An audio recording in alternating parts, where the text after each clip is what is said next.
For centuries, the Lacandones ground their corn laboriously by crushing it between stones of a metate. But recently, the archaeologists who have visited them have given them grinders made especially for grinding corn. Except for these corn grinders, the entire method of growing and preparing it is the same as it has been for centuries.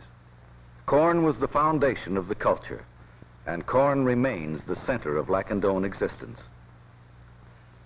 The way in which the Lacandones build a fire has the same ingenuity that is seen in the growing of corn and their building of huts, the placing of sticks in a circle so that they can be shoved in as they burn saves a lot of wood chopping. However, this method is found among Indians other than the Mayas.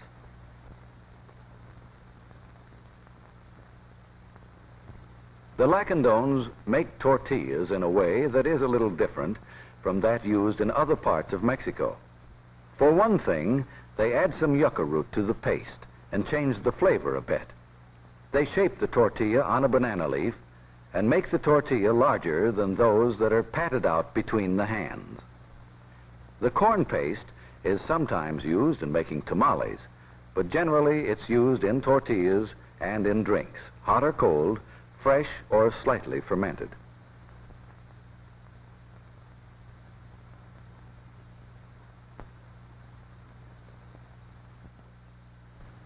The Lacandones are not accustomed to using matches for starting a fire, since they use the ancient method of starting a fire by friction.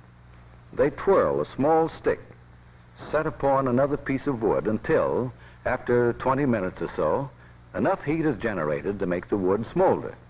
Then, with blowing and the adding of tinder, a flame is gotten that will ignite the larger wood of the campfire. The method is long and tiresome.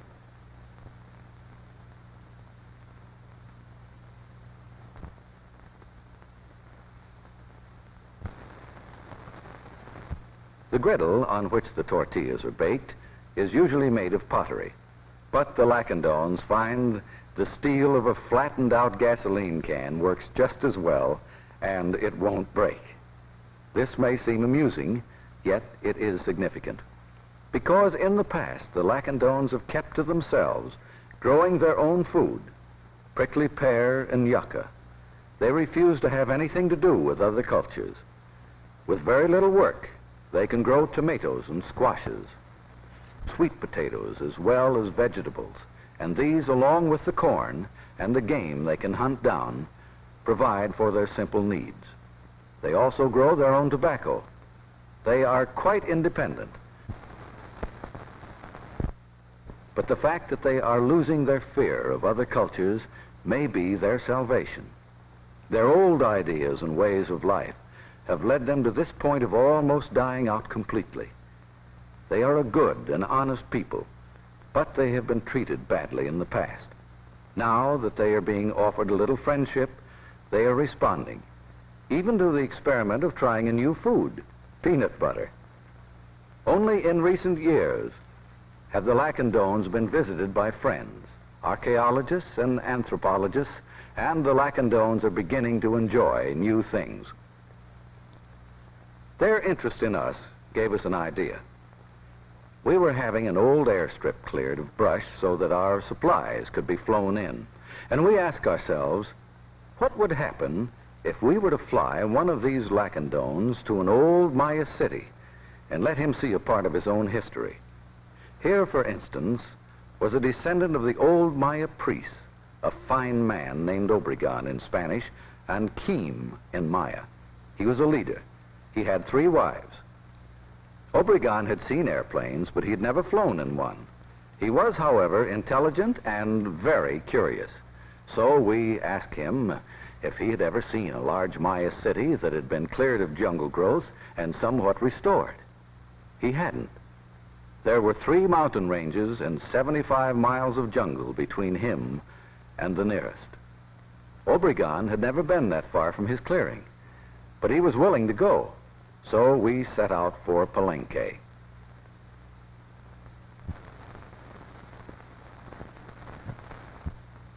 Obregon had seen many ruined cities buried under jungle trees and brush, and for him they were the home of the gods he supplicated with offerings of food and incense. His religion was the simple one of asking the gods in heaven to give him and his family life and health. He did not realize that it was his ancestors, not the gods, who had hewn these rocks with stone axes, burned limestone for mortar, and had created architectural masterpieces.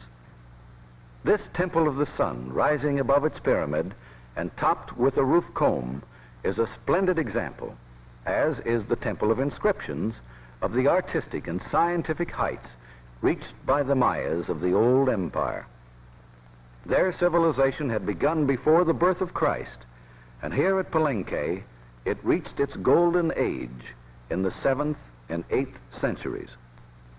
Palenque was a city-state, a center of religious worship, a city of many thousands, corn, farmers, warriors, priests.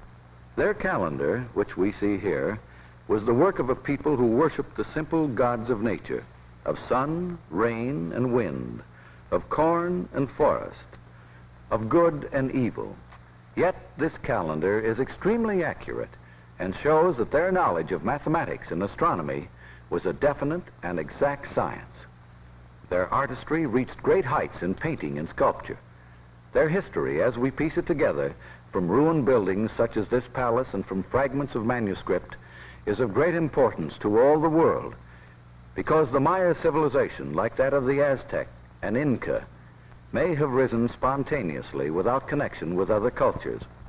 And if cultures rise and fall, grow and die, as in the history of Obregon's people, this then is one of the things that man must know. For cities like Palenque, now dead, once dotted this whole region. There were hundreds of cities, many of them very big. There were probably many millions of Mayas. There are still about 2 million Mayas living in the area of the old civilization. Often they live near ruins like these, and they still speak the Maya language, but like Obregon, they have lost their past greatness. They no longer recognize the gods and heroes of their own history. They cannot read the inscriptions of their forefathers. So that one asks, did the Mayas lose their fight with the jungles? Do cultures die naturally? Or do men like Obregon survive disasters even when the disasters are great enough to wreck a civilization? Obregon couldn't answer our questions, but knowing him and his people made us feel at least hopeful. And when the time came to leave, we felt very grateful. We tried to show with presents our appreciation for the kindness with which we had been treated.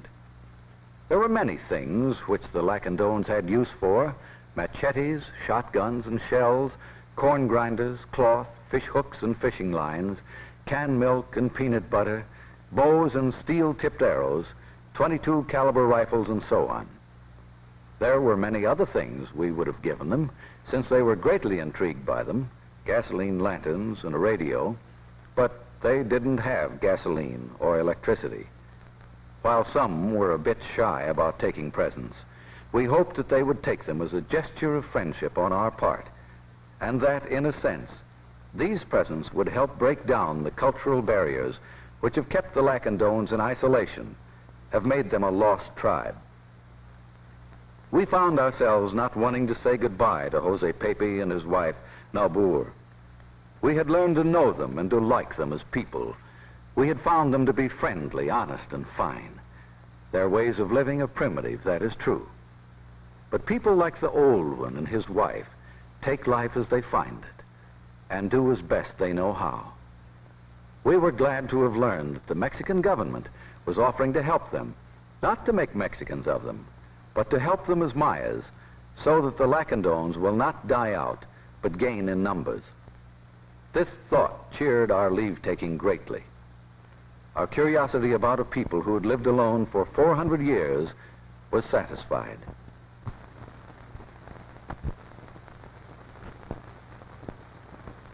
And in saying goodbye to Obregones, the Mayas are people, a fine people. As we left the jungle, went back to our airstrip and to our airplane, we were not just retracing the steps that had brought us here. We were not merely passing the same mountains again. We were different ourselves because of what we had learned from the ancient Mayas and the lost tribe of the Lacandones.